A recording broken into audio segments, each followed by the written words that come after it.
We have our North Stafford Invitational. This is our 36th year of doing this show. It's one of the longest in the state.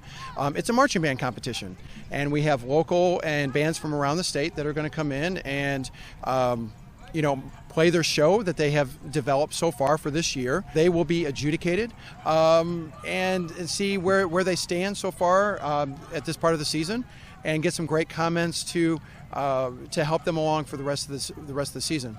But the biggest thing is just we're getting a bunch of young kids together and playing music and moving around a field for each other. And one of the great things that I love about this is the kids love to sit there and watch other bands and see what they're doing. Well, Chris, I think one of the things that a lot of us don't realize is how much time these kids are all spending to put all this together. There's a lot. You talk about football teams and athletic teams spending time.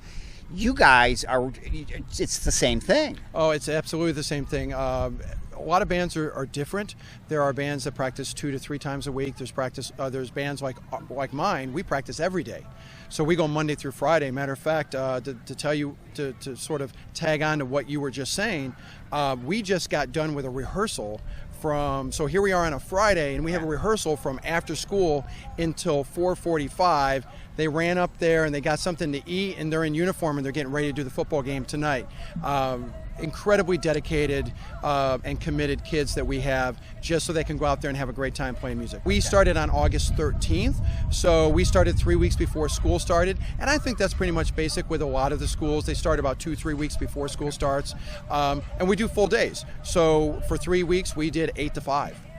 Just trying to get all the basics down and trying to get the initial steps down of our show. Not to mention learning things like the national anthem and their fight song and all the tunes that you hear in the stands and stuff like that. So there's a lot that needs to be done, and these kids, it's amazing how they put it together. Well, and to be able to come a show like this, I mean, it's a good family event. If you're looking for something to do on Saturday, come on out, and it sounds like it'll be a lot of fun. Oh, it's always a lot of fun, and it's great. Like I said, it's just great to see the youngsters of our generation right now to get out there and just put something together. As a team, get out there, play music, move around the field, and let's not forget about all the color guards and stuff that are out there twirling and hitting all their flag work and their rifle work and all that kind of stuff too. But it is a great family event to come out here, and it's a great community event as well.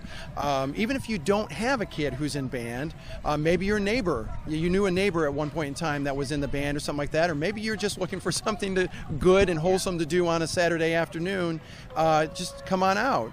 And it's a great time for everybody. And it's a fundraiser too, I'm assuming. It is a fundraiser. We do depend on it quite a bit to raise funds for our program, and a lot of the money that we get to help support our band program comes from this invitational and this fundraiser.